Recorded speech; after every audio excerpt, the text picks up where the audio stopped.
Shalom teman-teman, kali ini kita akan belajar dari Roma 3 ayat 1-8.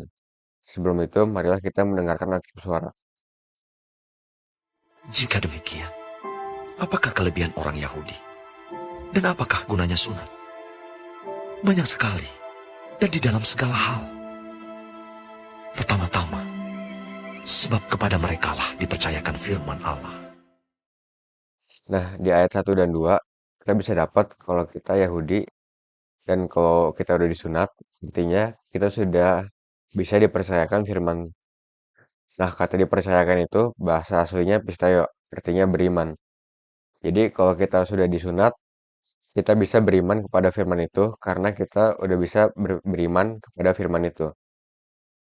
Contohnya,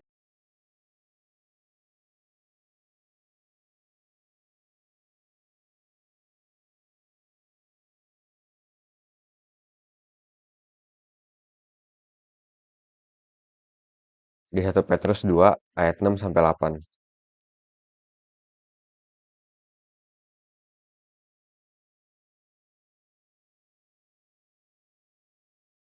Sungguhnya aku meletakkan di Sion sebuah batu yang terpilih, sebuah batu penjuru yang mahal, dan siapa yang percaya kepadanya tidak akan dipermalukan.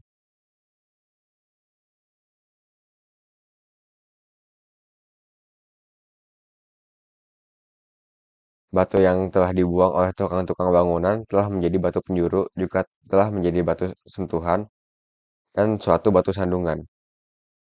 Mereka tersandung padanya karena mereka tidak taat kepada firman Allah.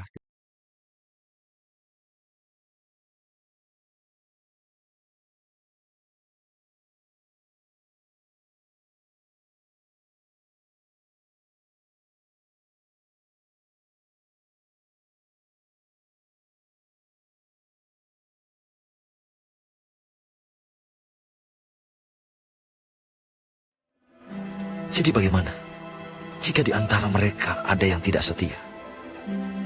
Dapatkah ketidaksetiaan itu membatalkan kesetiaan Allah? Sekali-kali tidak. Sebaliknya, Allah adalah benar, dan semua manusia pembohong. Seperti ada tertulis, supaya engkau ternyata benar dalam segala firman dan menang jika engkau dihakimi.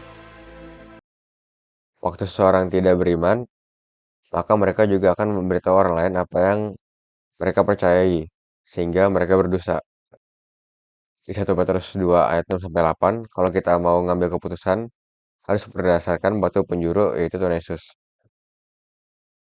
Dan pada waktu kita dihakimin, akan terbukti kalau orang yang tidak beriman itu salah, dan firman Tuhan lah yang benar.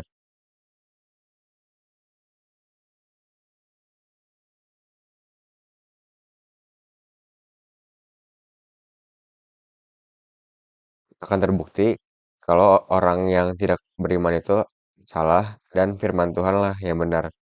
Sehingga Tuhan dimuliakan juga, tinggal nunggu waktunya saja.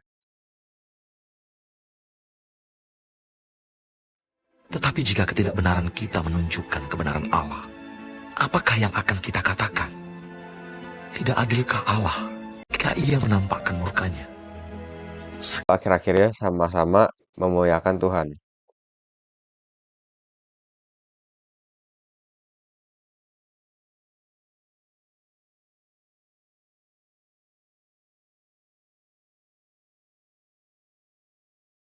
Kali-kali tidak. Andai kata demikian, bagaimanakah Allah dapat menghakimi dunia? Tetapi jika kebenaran Allah oleh dustaku semakin melimpah bagi kemuliaannya, mengapa aku masih dihakimi lagi sebagai orang berdosa? Bukankah tidak benar fitnahan orang yang mengatakan bahwa kita berkata, marilah kita berbuat yang jahat, supaya yang baik timbul daripadanya? Orang semacam itu sudah selayaknya mendapat hukuman.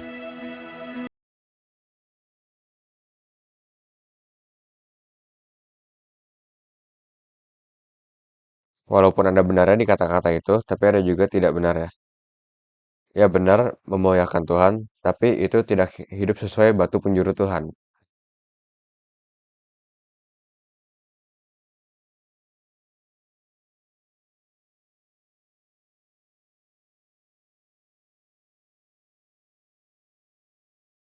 Tuhanlah yang menghakimi dunia. Dia juga tahu cara supaya bisa sepenuhnya benar ngelewatin penghakiman itu.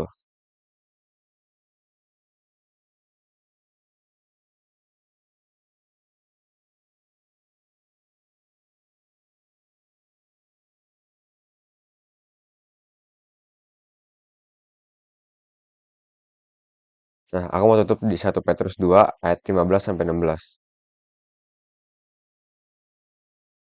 Dengan berbuat baik, kamu membungkam kepicikan orang-orang yang bodoh, tapi hiduplah sebagai hamba Allah.